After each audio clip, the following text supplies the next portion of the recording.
Have you ever been playing a TTRPG and were in a combat that you felt like would never end? Maybe the DM just had 50 monsters on the board, or maybe players just could not remember the spells that they have. Well, this player's definitely had the longest combat I've ever seen, so let's get right into it.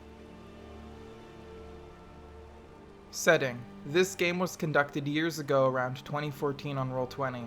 I was just a college kid and I didn't know anyone in real life that was interested in a more serious game.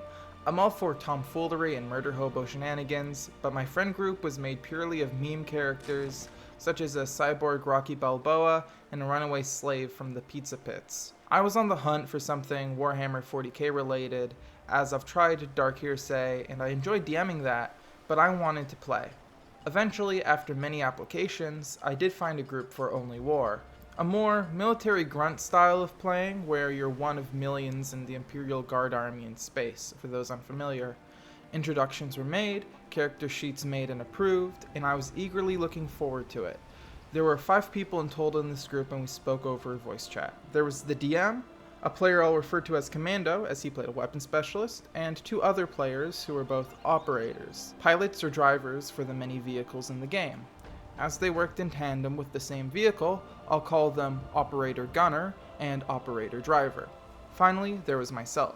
Hearing that the others were all weapon specialists and the 2 others were vehicle operators, I wanted to be a tech priest, because 4,000 years in the future you'll need a priest to say a prayer to the spirits and the light switch to activate the blessed bulb.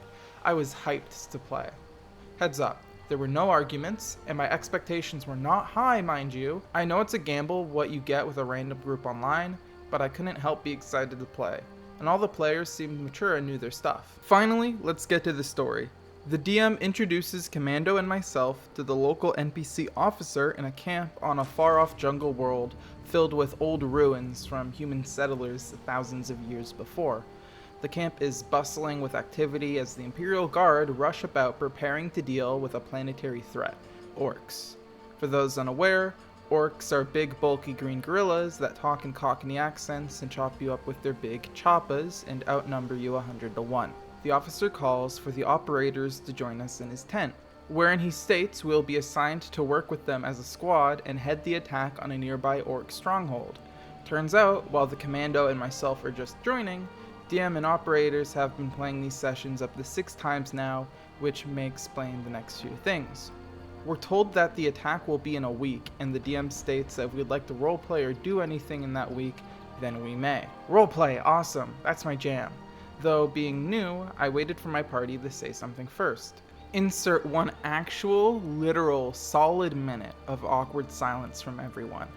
I eventually stated that I'd like to take a look at the operator's vehicle to see what I can tune up, and also know what I would be working with. Clarification, operators in this universe know how to drive the machines, but not how to actually repair it or how it runs in detail. That's my job as a tech priest.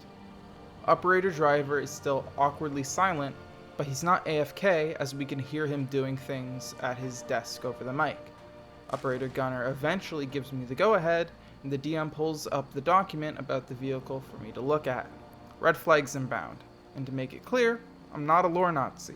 If it makes the game more fun, I'm up for a little lore bending. But I'd also like to be told ahead of time if something is practically lore breaking. I read the document, Vehicle Warwalker. I hesitate a moment. I haven't heard of that vehicle before, so I ask the party what Warwalker was. Was it like the common Sentinels? Humanity's own 2-leg tanks? The DM replied no. It was a completely new machine. This was a major issue already, as in the setting, new machines are anathema. Tech priests are heavily not for inventing new machines and just keeping the current ones repaired. It's actually hearsay, the kind of thing you get executed for, to go about making new machines, especially without permission. The only thing worse than inventing new machines would be to use alien machines, but, like I said, lore bending for fun? That's alright. So I just keep quiet about it to try to get more details since this is an entirely new vehicle to me. I ask for what weapons it has, if it's had any issues before, if there's anything you'd like me to tune up, and for a visual of it. They send me a picture of a Warwalker. Turns out it wasn't an invented new machine, it's the other Warwalker in lore. An alien Warwalker. Extreme hearsay. Internally I'm thinking, oh, okay, they're just using a picture and not actually an Eldar space elf vehicle, right? To allay my fears, I half-jokingly speak up, stating, "Woo! Looks like an Eldar walker. I can still work with that." To the operator driver finally replies, "Yeah, we took the war walker from the Eldar and we just jury-rigged it ourselves to work." And there goes my hope for the theme's setting having any impact. Still, I stay quiet, and I tune it up. The DM is lacking in telling me what I accomplish other than you gave it a +1 to accuracy against flying targets. The next hour of gameplay is awkward silence. I try to speak up, offering to talk to others or to fiddle with their guns and add attachments or tune up. They all pass. During this very awkward hour, it seems like some were watching YouTube, and 2 players were noisily eating chips or something crunchy in the background. We're about halfway through this story now, so if you're enjoying this, you can click the subscribe button and see more videos like it. Anyways, on with the video. Then the DM finally moves the scene along. It's been a week, it's time to assault the Orc fort. Now, to be fair, this next part was entertaining, as we all got together, looked at a map of the area, and planned out our assault. This was the kind of thing I wanted, role-playing as a tactical unit, having to think out our attack, and then performing it. Operators would storm the front of the Orc fort with their warwalker, followed by 2 squads of guardsmen. I, as the tech priest, would stick close to them and keep an eye on their machine and give them firing support with my gun arms sprouting from my back. Commando would take another squad down south along up a hill and start laying fire from his souped up sniper rifle. The objective was simple: kill all the orcs. Easy peasy. Turns out it was too easy, but only for one part of our group. We begin the assault. Initiative goes Commando, operators. Since they were both in the machine, they counted as 1 turn. Myself, guardsmen, and then the hundreds of orcs inside. Commando moves and gets 1/3 of the way up the hill. Ends his turn. The operators move and manage to not only reach the fort with extreme speed in a single turn, but still have the chance to unleash a salvo of missiles that went about destroying the orcs guarding the 2 towers by the gate and the gate itself. The guardsmen squads and myself are in the back, and it would take us 3 whole turns to catch up. The DM proceeds to roll for each individual orc, and the operators roll each individual damage. 23 orcs in total die. The whole process takes 20 minutes. My turn. After already seeing that this will not go so great, I tell the guardsmen to hurry ahead while I try to go around to the side of the fort and deal with any escaping greenskins. I make it 1/3 of the way. Guardsmen's turn, they move. Orcs' turn. Proceed with another 20 minutes of every single orc in the fort mobilizing and charging at the lone warwalker. And not a single attack made against the machine actually damages it. Commando's turn. He keeps moving. He's 2/3 of the way up the hill now. Operator's turn. They are now in the middle of the fort. Their turn started, and I remember this clearly, at 4:30 p.m. on my clock. The driver makes evasive moves and rams into structures or other orc vehicles. The gunner uses 5 whole different weapons on the orcs. Mission salvo, laser cannons, bolter cannons, plasma cannons, and an auto stubber, a basic machine gun. I don't even know how any walker can carry that much. Once again, dice rolls everywhere. The sound of so many virtual dice being rolled over and over again prompted me to lower my volume. Eventually the DM describes almost half the orcs are dead or dying. I look at the clock. 5:20 p.m. A single turn took almost an hour, and no one else even participated.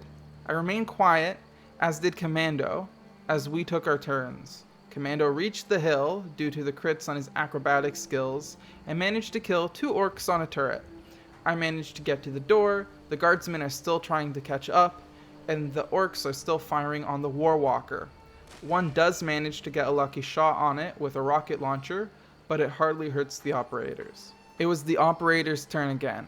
A repeat of the last turn occurred, this time only lasting 30 minutes, and the fighting was over. When it was my turn again, I opened the gate to see everything on fire and green bodies everywhere. Internally sighing, I took it on myself to RP again and call HQ to let them know that the mission was a resounding success. The debrief was lackluster as Commando and myself were pretty tired. and the operators didn't seem that into it since they returned to their silence like earlier, so the DM called it a night. There were no future games with them, as it seemed the DM just up and vanished from Roll20 and no one reached out. This really shot my interest in playing any Only War game, or even any games on Roll20 again. For a while, thankfully a few months later, I gave Only War a shot and actually found an amazing game that lasted a few sessions. So there you go. Not all bad games are dramatic, some are just really, really, really drawn out, and more power fantasy in the not so fun way. TLDR, join a game with players that are extremely unresponsive, enter combat where two of us spend the entire combat moving, while the other pair take an hour to kill everything.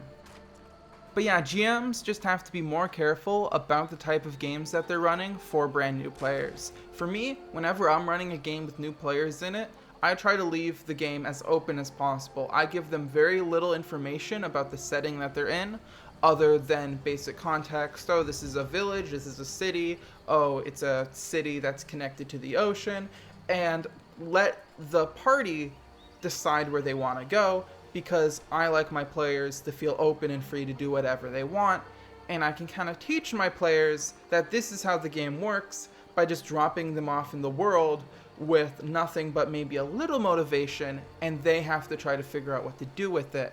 Now, I don't know Warhammer that well, so I don't know what makes this game fun or how this game works. So I don't know if this would work in Warhammer, but if we were to convert this type of scenario into a D&D setting, the system I'm most comfortable with, what I would have done for this combat would be to make swarms of orcs rather than have each individual orc be its own stat block. A swarm of orcs could be a group of 10 orcs, and the hit points would be 10 times the amount of hit points a normal orc would have. It would have 5 times the amount of damage dice than a normal orc has, but it would have an extra multi-attack to represent the orcs all striking at the enemy. And when the party starts to damage these swarms, I would describe some of them dying as it goes on. I probably wouldn't change the stat blocks for these because that would be a lot of work to consider how much damage something took to how much damage they should do, but I feel like that would be a pretty balanced way to have that swarm idea of attacking a huge horde of enemies without it being an hour of rolling for one person's turn. That's where we're going to end this video here. I release Roll for Reddit videos every Monday, so if you want to see more of those, click the subscribe button to stay updated. I also release scripted content on Thursdays, so there's a variety of content that you can watch here. But yeah, thank you. This is the end of the video.